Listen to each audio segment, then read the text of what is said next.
হবে? আমরা সম্মান দিয়ে কথা বলছি আর আপনি জুতো ছুঁড়ে মারছেন। কিন্তু আমরাও তৈরি হয়ে এসেছি, দেখিয়ে দাও ওনাকে।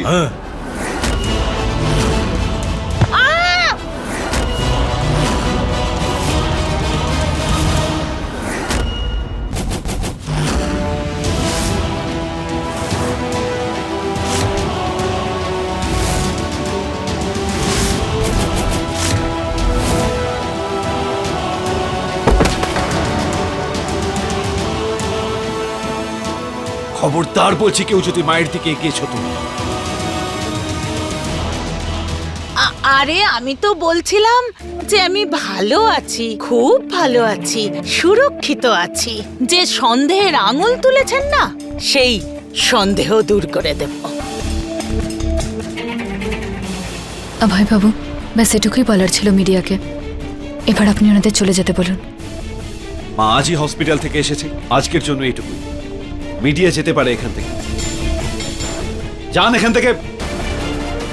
ওই কোনটাগুলোর রজ্জুকে টিভিতে দেখলে এটাই ভাববে যে সিম ঠিক আছে, আর নিজেরাই কথা বলতে আসবে। বাড়ি দখলের কথাও ভাববে না। আরে ম্যাডাম, যদি আপনি সিএম এর চেয়ার সুরক্ষিত রাখতে চান, তাহলে স্টেটের জন্য যে যোজনা তৈরি করেছেন সেগুলো বলতেই হবে তো। হ্যাঁ, দেখুন, আপনাদের সবার যা প্রশ্ন করার আছে অভয় বাবুকে করুন। এমনিতেও মা প্রচন্ড অসুস্থ এখনো। আমরা ওনাকে ঘরে নিয়ে যাচ্ছি। চলুন মা। চল চল। আসুন, আপনারা বসুন, আমি বলছি আপনাদের। এত সাহস আপনার আমার অভয়ের দিকে যে আঙুল তুলবে, আমি তার হাত ভেঙে দেব। এরকম ভাবে তো মা কথা বলেন, কিন্তু উনি কিভাবে বলছেন এইসব?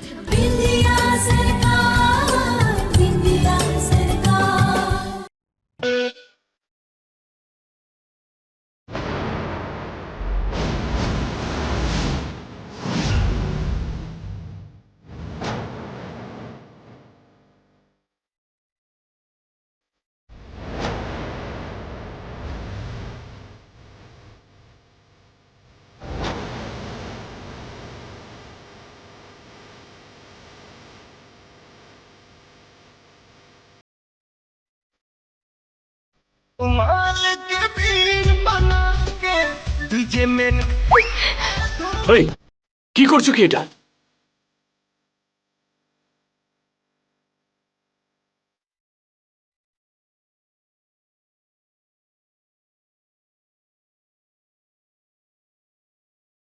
তোমার মা এইভাবে নাচছে কেন সবার সামনে? আরে আমি কি করে জানবো? বললাম তো মানসিক অবস্থা ঠিক নেই।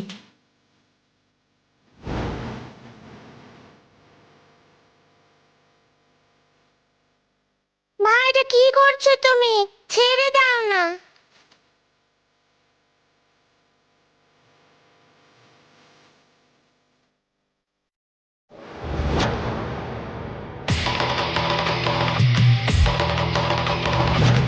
কি করছেন উনি? মা, টিভি কেন বন্ধ করলে?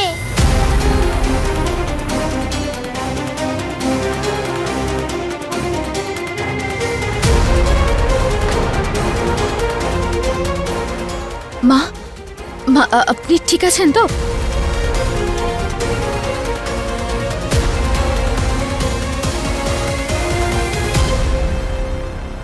আরে মা, মা তুমি কি করছো? এভাবে কেন নাচ করছো? আমার তো লজ্জায় মাথা নিচু হয়ে যাচ্ছে। আমারও।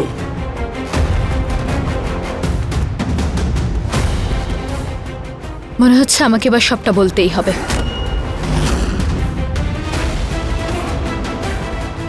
এই গানটার সাথে একটা কাহিনী জুড়ে আছে। গত মাসে একজন মাকে এই গানটা শুনিয়েছিলেন। তিনি খুব ভালো একজন মানুষ ছিলেন, আর রাজ্যের বিকাশের জন্য ওনার অনেক বড় অবদান ছিল। কিন্তু কিছুদিন আগে উনি মারা গেছেন। তখন থেকে মা ঠিক করেছেন যে মা যখন এই গানটা শুনবেন, মা এই গানটাতে নিশ্চয়ই নাচ করবেন।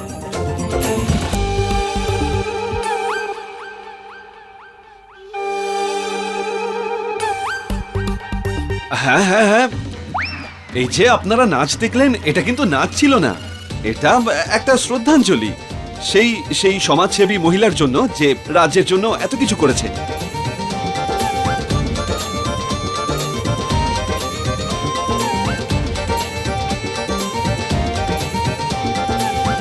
আমি বলছিলাম যে যে হ্যাঁ, আমি তো জানতাম না যে আমি যখন নাচবো আমার আশেপাশে এতগুলো লোক থাকবে। ওই যে আমি শ্রদ্ধাঞ্জলি দেওয়ার কথা দিয়েছিলাম না, তাই আমায় নাচতে হলো। তাছাড়াও নেতাবাবু, আমাদের সিএম ম্যাডাম কিন্তু খুব ভালো নাচেন, সেটা আজ জানতে পারলাম। মা, আপনি তো ক্লান্ত এখনো, আপনি বিশ্রাম নেবেন, চলুন। আর শ্রদ্ধাঞ্জলি দিতে হবে না, তাই না? চলুন। আসছি আমি।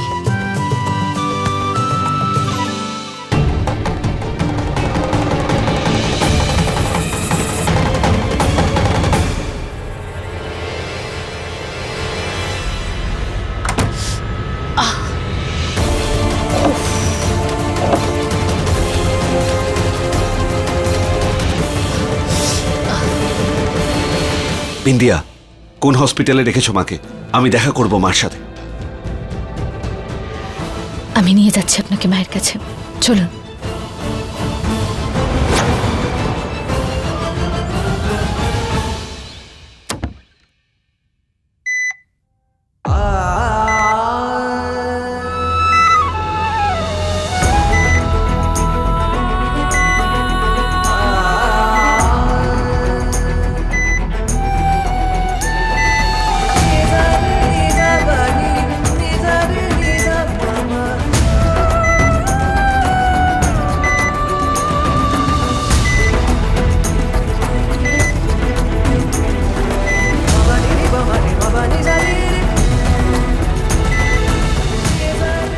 মা,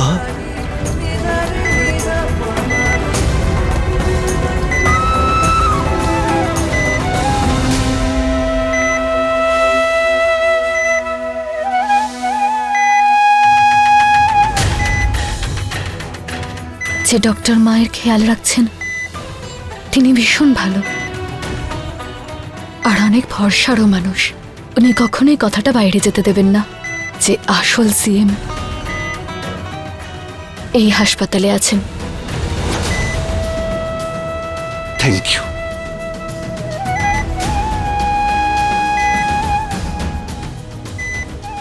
আমাকে ক্ষমা করে দেবেন, আপনাকে কিছু না বলেই আমাকে এসব করতে হয়েছে। ওই ডক্টর তো আমাকে পরিষ্কার বলে দিয়েছিলেন যে মায়ের কখন জ্ঞান ফিরবে উনি বলতে পারবেন না। আমায় বাবু 72 ঘন্টার মধ্যে মাত্র 48 ঘন্টা বাকি ছিল। যদি পরিবারের সম্মানহানি হয়ে যেত, তাই আমি। না বিন্দিয়া, তুমি যা কিছু করেছো ভালোর জন্য করেছো। তোমার ক্ষমা চাওয়ার কোনো প্রয়োজন নেই। তুমি আর আমরা তো একই বিন্দিয়া। আমার সিদ্ধান্ত তোমার সিদ্ধান্ত, আর তোমার সিদ্ধান্ত আমার।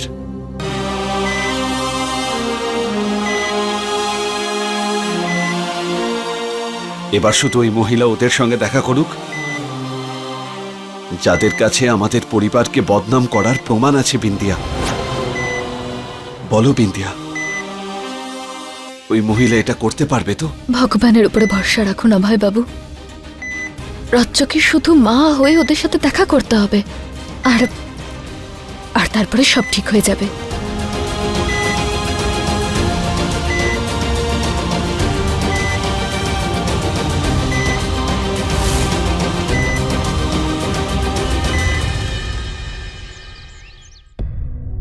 অভয় বাবু, আপনি গিয়ে কথা বলুন, আমি আসছি। ঠিক আছে।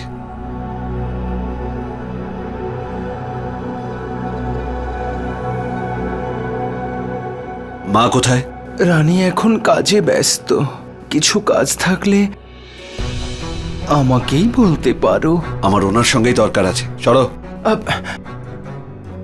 আগে কাজ তো বলুন, তারপরে বলতে পারবো আমি করতে পারবো কি না। দেখ, মার খেয়ে যাবি কিন্তু আমার হাতে। সরে যা এখান থেকে। কি হয়েছে অভয় বাবু? দেখো না বিন্দিয়া, এই ছেলেটা উল্টোপাল্টা কথা বলছে আমায়। এই মিথ্যুক কোথাকার, কখন মুখ দিলাম? অভয় বাবু, ওকে ছেড়ে দিন, ভেতরে গিয়ে কথা বলি আমরা। চলুন।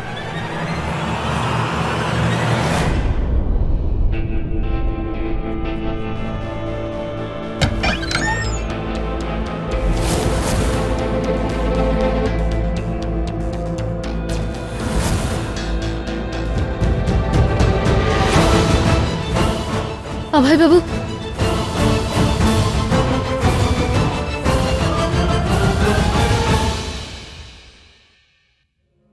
এটা কি করছেন আপনি?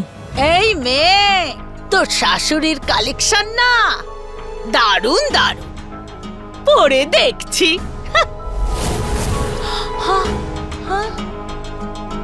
আমার মায়ের জিনিসে হাত দেওয়ার সাহস কি করে হয় আপনার? এই ছেলে,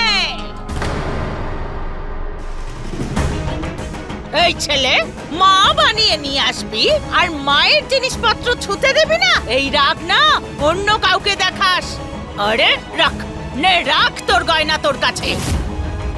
আমি হতে চাই না কোনো বরফি জিলিপি। ধর নে। না না না, অভয় বাবুর কথার মানে ওটা ছিল না।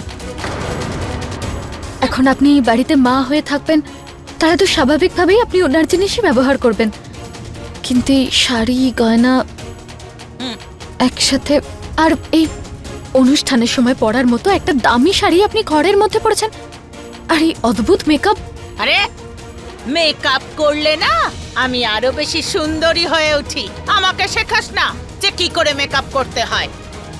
দেখুন, বরফি দেবী এরকম মেকআপ করতেন না। যদি আপনাকে কেউ এরকম ভাবে দেখে ফেলে, আমরা সবাই বিপদে পড়ে যাব।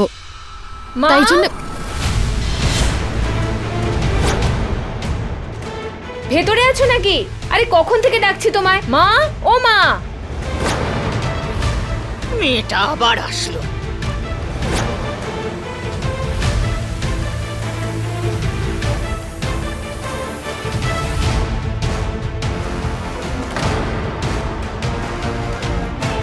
আরে আমার কথা, আরে আরে ও! এটা এটা কি? তোর মা।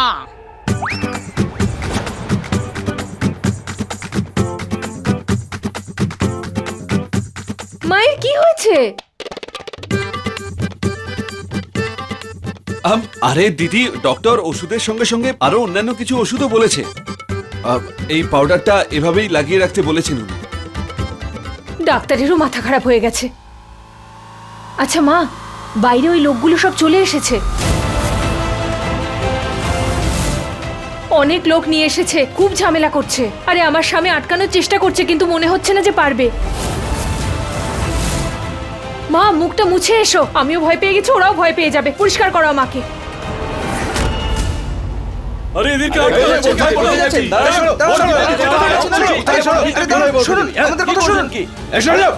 এই বরফি দেবীকে ডাকো। ডাকুন বরফি দেবীকে। আমি বলছি তো আপনাদের যে সিএম ম্যাডাম আসবেন। দেখুন, আপনারা কিন্তু জোর জবরদস্তি করছেন। জোর জবরদস্তির মানে বোঝাবো তোমাকে আমি। এই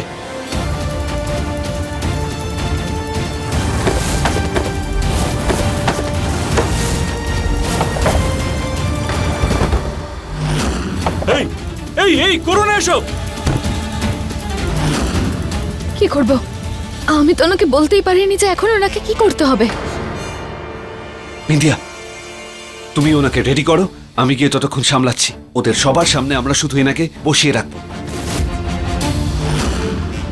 বাইরে শুধু তুমি আর আমি কথা বলবো বিন্দিয়া, ইনি কিছুই বলবেন না, ঠিক আছে? ঠিক আছে। হ্যাঁ, শুনলেন তো আপনি? আপনাকে শুধু চুপ করে থাকতে হবে, কোনো কথা বলবেন না। আরে বাবা, আরে এটা কি কি করছো হচ্ছে? এসব? আরে তুমি ওদের আটকাওনি কেন শুনি? আরে ওটাই তো করছি, তুমি দেখছো না? আরে শাশুড়ি মাকে আনতে গেছিলে, কি হলোটা কি? আরে আমি বলেছি মাকে আসছে মা। এটা পাগল হয়ে গেছে, সব ভেঙে আরে, ফেলছে। এ কি? এই আরে আরে কি থামুন করছে আপনারা। কি এরা?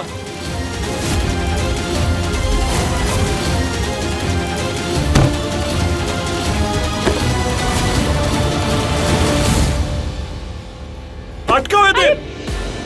এগুলো কি হচ্ছেটা কি? বন্ধ করুন এসব।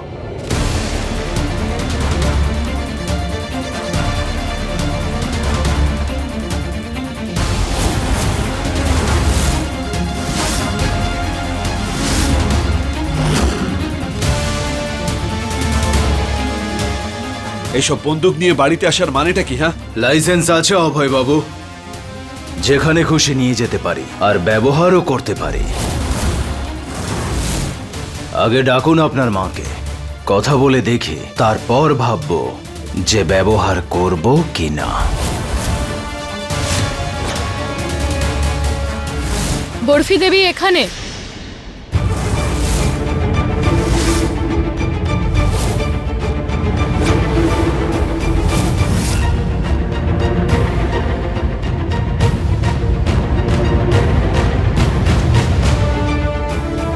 নমস্কার বরফি দেবী।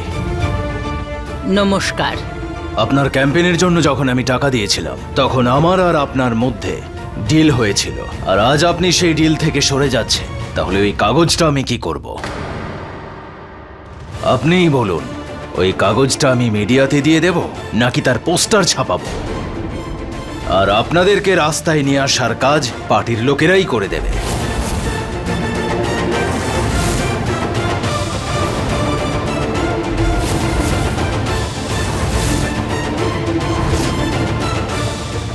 আপনি কি বলছেন? আপনি মাঝে কথা বলবেন না। এখন আমি যা কিছু শুনবো আপনার মায়ের মুখ থেকে শুনবো।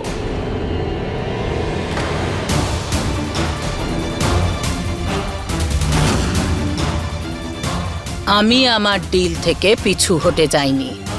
ওনার জেলে যাওয়ার কারণে কাজটা একটু আটকে গিয়েছিল।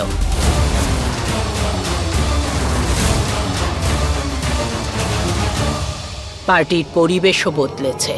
টাকার অভাব আছে বলে আমি ড্যাম বানানোর কাজ আপনাকে দিতে পারবো না।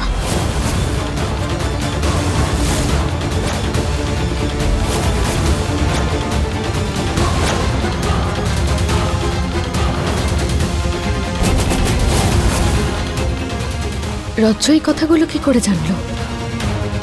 এইসব কথা তো শুধুমাত্র মাই জানেন। আরে ড্যামের টেন্ডার যদি না দিতে পারবেন তাহলে আমার টাকা আমাকে ফিরিয়ে দিন। হ্যাঁ, আমরা সেটাই করব। আমরা আপনাদের টাকা ফিরিয়ে দেব, শুধু আমাদের কিছু সময় চাই। আরে টাকাটা দেওয়ার সময় যখন আমি একেবারে একসঙ্গে দিয়েছিলাম, তখন ফেরত নেওয়ার সময় একসঙ্গেই নিতে পারি।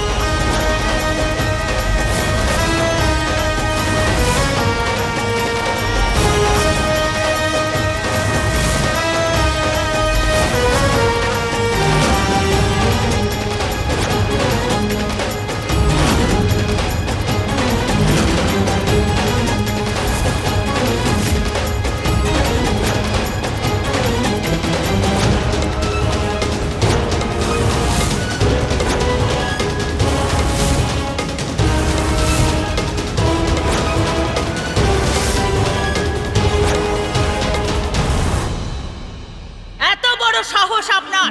এত বড় সাহস আপনার! এত বড় সাহস আপনার!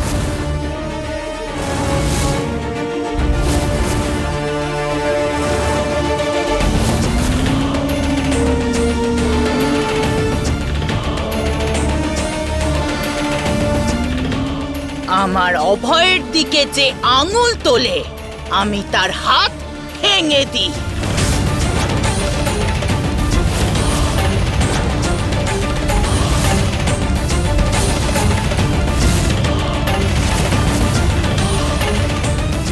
তোমরা তোমরা সবাই বন্দুক তুলছো? তাহলে ভাবো তোমাদের সবার কি অবস্থা করব আমি।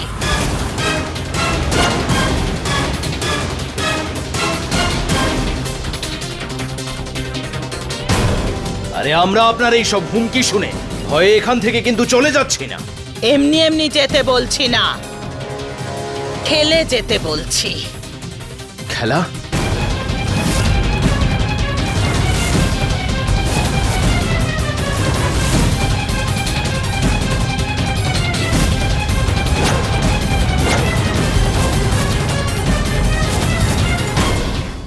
একটা দান খেলতে বলছি।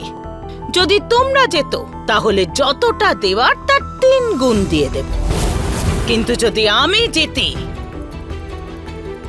তাহলে খালি হাতে চলে যেও এখান থেকে। আরে 3 গুণ মানে আমাদের সমস্ত সম্পত্তি, বিন্দিয়া।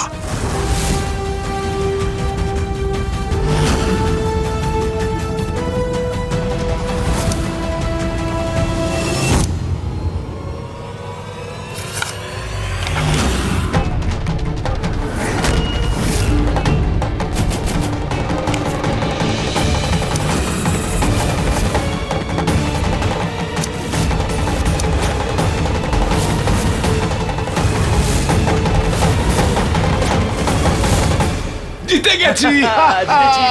জিতে গেছি আমরা। আরে আনন্দ করার আগে আমার তাসটাও দেখো। দেখান।